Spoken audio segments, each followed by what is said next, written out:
Salut le gazier, aujourd'hui on se retrouve dans une nouvelle vidéo qui fait suite à mon défi d'une vidéo par jour. Donc si tu ne sais pas de quoi ça s'agit, je t'invite à cliquer juste là ou là, je sais plus trop. Donc voilà, je t'explique pourquoi ce défi. Aujourd'hui je réponds donc à la question de Sébastien Création Bois. Sébastien Création Bois, il me demande très clairement, que je vais afficher le commentaire juste là, qui me demande tout simplement mon parcours. Quel est mon parcours de menuisier jusqu'à présent et pourquoi mon choix de venir au Cambodge. Avant de parler de mon parcours professionnel, je vais te parler de mon inspiration vers le bois. Pourquoi j'étais aspiré par le bois. Alors pour moi c'est inexplicable de dire comment et pourquoi j'étais inspiré par le bois. J'ai toujours voulu faire ça depuis que je suis tout petit. Mais je pense que c'est dû à mon environnement quelque part. Dans l'inconscience, voilà, j'ai vu pas mal de menuisiers et il m'a fallu un grand moment avant de m'en rendre compte. Pour ce faire, depuis que je suis enfant, en fait, j'ai deux grands-pères qui sont menuisiers, mais j'en voyais qu'un. Mon père qui était menuisier, mais j'ai jamais connu parce qu'il est mort à ma naissance. J'ai un oncle aussi, que je vois très peu, mais voilà, je ne sais pas vraiment pourquoi. Pas mal de gens de ma famille sont menuisiers, ou étaient menuisiers, parce qu'il y en a qui sont à la retraite et d'autres malheureusement décédés. Du coup, vu que mon grand-père était menuisier et que ma mère était seule à m'élever, j'étais souvent en vacances chez mes grands-parents. Alors, ça nous faisait super plaisir, surtout qu'avec notre grand-mère, on allait partout, on faisait pas mal de choses. Et du coup, par conséquence, on faisait des travaux manuels. Travaux manuels avec la grand-mère, on faisait de la peinture sur soie et toutes ces choses-là. Et sur les cadres qu'elle avait, en fait, c'était mon grand-père qui le faisait. Et ma mère m'a dit, tu vois, ces cadres-là, c'est ton grand-père qui l'a fait. Ce meuble-là, c'est pareil.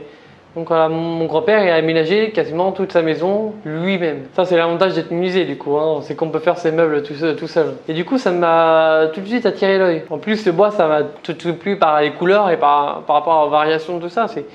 Quand je voyais ce que faisait mon grand-père, ça me donnait envie de le faire. Mais lui, il n'est pas menuisier, il est ébéniste, donc voilà, mais ça me donnait envie, vraiment. Puis les choses se suivent et puis à un moment donné, voilà, on va à l'école primaire et j'étais dans une très très bonne école primaire. Parce que en fait, cette école primaire-là nous donnait la chance de pouvoir exercer beaucoup d'activités manuelles pendant la pause du midi. Alors j'ai fait quoi? J'ai fait du potager, j'ai fait du canevas. J'ai fait du travail du cuir et j'ai fait un peu du travail de bois. Le travail de bois, ça allait pas bien loin. On a fait des puzzles, des nichoirs. Déjà très très bien, on s'est bien amusé quand on était gamin. Mais en parallèle de mon enfance et du coup de l'école primaire, j'ai fait des colonies de vacances. Et là, encore une fois de plus, dans les colonies de vacances, on travaillait beaucoup de matière. Et ça me donnait encore plus envie de toujours travailler de mes mains. Alors c'était pas tout le temps avec du bois, même rarement en colonie de vacances, mais on travaillait pas mal de choses et c'était plaisant. On a travaillé du carrelage, pour faire de la mosaïque, on a travaillé tellement de choses que ça me faisait tellement plaisir. Au fur et à mesure, tu vois, je nourrissais un peu cette envie de travail manuel. Et c'est inexplicable cette envie-là. Puis les choses se poursuivent, hein. À un moment donné on finit l'école primaire, donc on va au collège. Et là encore une fois de plus, je suis tombé dans un collège nickel parce qu'on a le droit à des activités extrascolaires. Il fallait s'inscrire, mais donc c'était plutôt pas mal. Donc art plastique, musique, sport. Et bien sûr, je me suis toujours inscrit aux trois. Musique, art plastique et sport, parce que j'adore les trois. Voilà, donc j'étais pas souvent en cours de récré entre midi et deux, mais je profitais à fond de toutes les activités qu'il y avait. Voilà, dans les arts plastiques, j'aimais bien parce que du coup, je touchais le plâtre et encore une fois, c'est une matière que je connaissais pas, donc on faisait des masques et c'était génial. Et d'ailleurs, en parlant d'art plastique, à un moment donné dans l'année, dans mon année de 4e, je crois, ou 5e, je sais plus trop, et on a dû réaliser une sorte de chef-d'œuvre.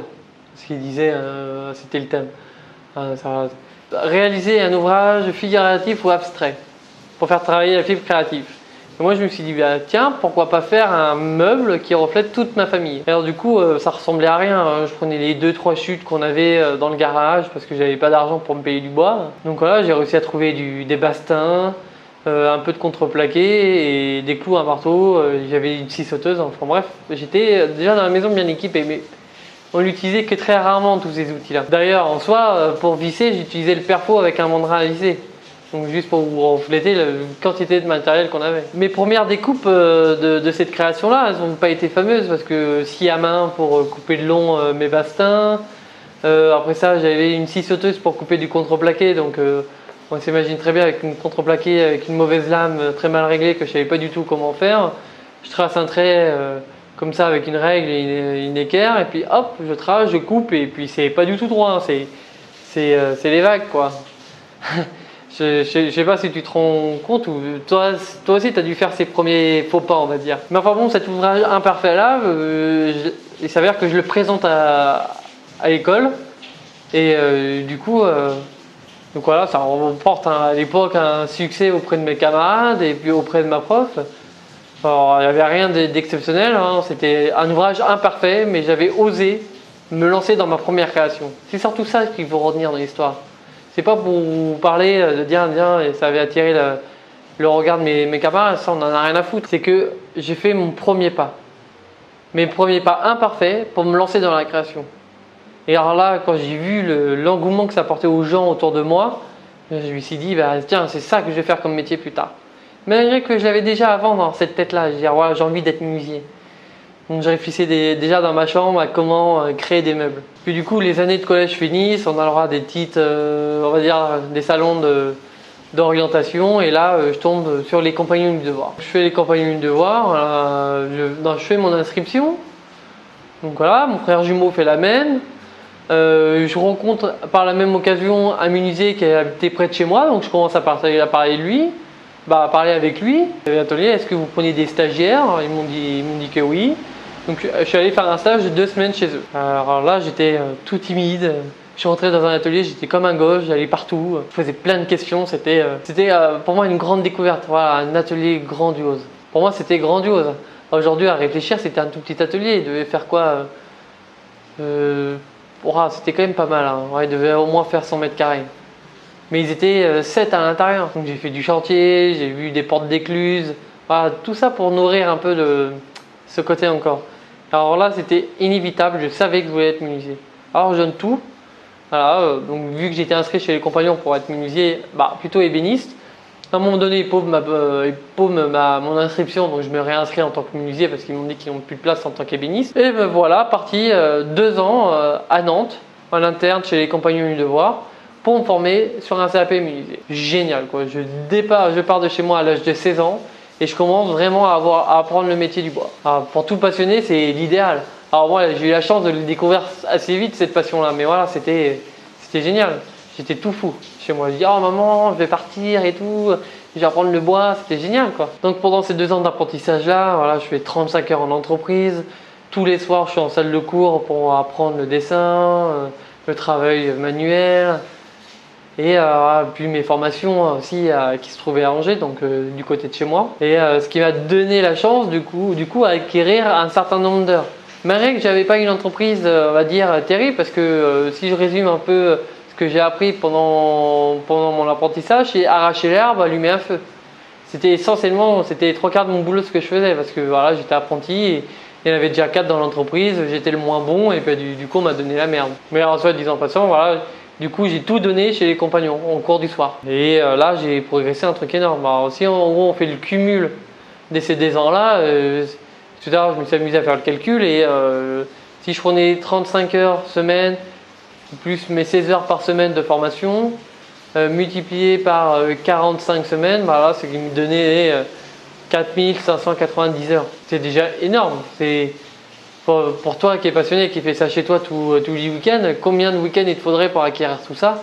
Moi j'ai eu la chance d'avoir acquis ça très très vite depuis mon jeune âge.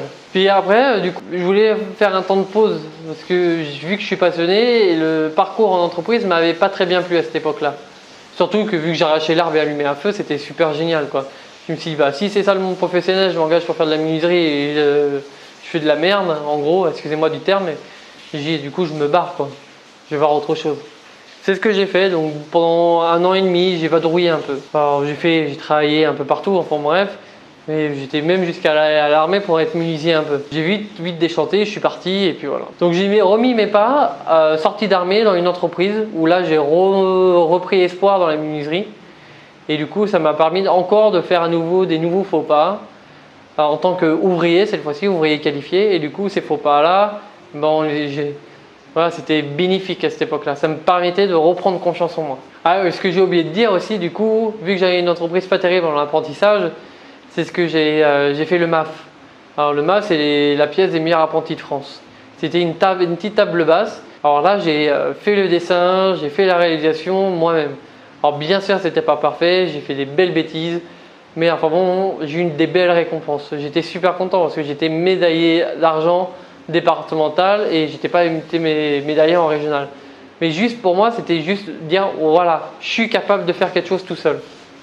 Aujourd'hui, c'est ma mère qui l'a et elle est heureuse de l'avoir trônée dans son salon. Et d'ailleurs, hein, d'après ses dires, elle n'avait pas près de la quitter cette table-là. Enfin bon, et suite du coup à après sortie d'armée et tout ça, j'ai dit bah tiens, si je retournais chez les compagnons, parce que quand même chez les compagnons, j'ai appris beaucoup de choses en 2 ans.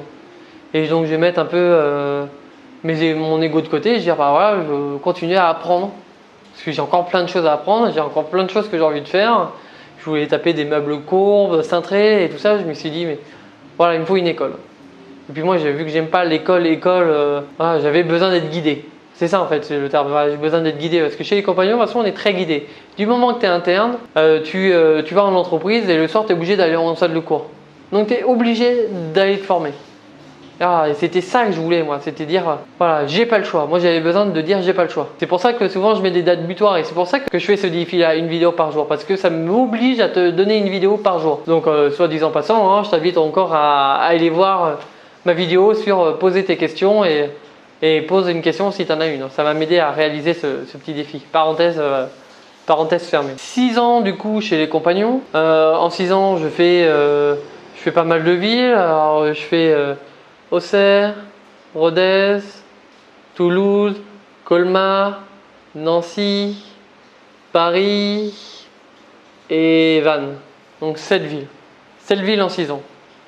Ce qui fait une moyenne d'une ville par an. En soi, chez les compagnons, on change de ville 2 fois par an à peu près. Donc moi, j'ai un cas un peu à part. Donc je rentre chez les compagnons, j'avais 20 ans.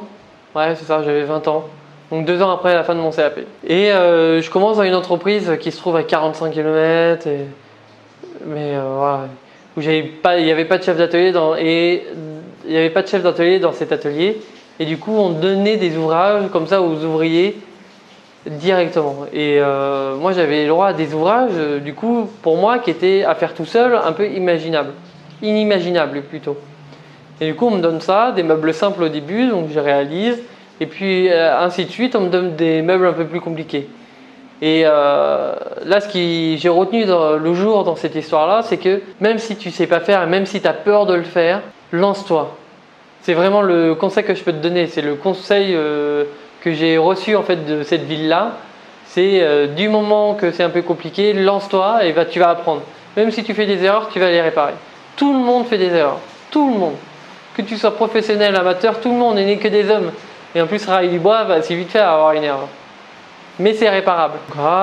Donc Rodez, après Toulouse. Donc à Toulouse, c'est là où je fais ma caisse à outils. Petite belle caisse à outils, voilà, que j'ai fait sur 2 étages. La partie basse a eu un dégât un jour parce que j'étais coincé entre 16 panneaux et ma caisse à outils. Accident de parcours. Hein. Et du coup, ma caisse basse a été un peu cassée. Je l'ai réparée, mais du coup, je suis pas parti avec. Tant pis, hein, c'est comme ça. Voilà, je me tape des petits défis fous aussi à la ville de Toulouse. Ballon de rugby à Toulouse, rugby, c'est sûr. Voilà, à ce jour il est terminé, mais j'ai pas de photo terminée de ça, dommage, mais voilà, c'est terminé. Je poursuis par Colmar. Colmar, c'est là où au final on va dire, voilà, je change d'état chez les compagnons. Je deviens compagnon. Compagnon à part entière. Donc ce que les gens appellent communément un chef-d'œuvre. Pour nous, ça n'a rien d'un chef-d'œuvre. Pour nous, c'est plutôt une pièce de maîtrise. De montrer qu'est-ce qu'on a appris pendant toutes ces années avant sur le Tour de France et qu'on le remette dans un seul et même ouvrage. Alors pas tout, mais pour faire voir au moins qu'est-ce qu'on est capable de faire. Donc moi j'ai dû faire 3 portes d'entrée dans une maison. Pour ceux que ça intéresse, hein, je peux faire une vidéo sur mon travail de réception. Hein. J'ai toutes les photos et j'avais fait tout un dossier dessus, donc je peux toujours vous redonner ça. N'hésitez pas à le dire en commentaire, hein, ça fera toujours plaisir de savoir votre avis sur la question. Nancy, alors moi je suis arrivé à Nancy, j'avais pas de boulot, hein, Du coup, j'ai dû me trouver une boîte et j'ai trouvé une boîte, mais je faisais beaucoup de déplacements, donc j'ai appris à poser. Mais c'est surtout le travail après cours, quoi, qui est après le travail, en fait, on va dire.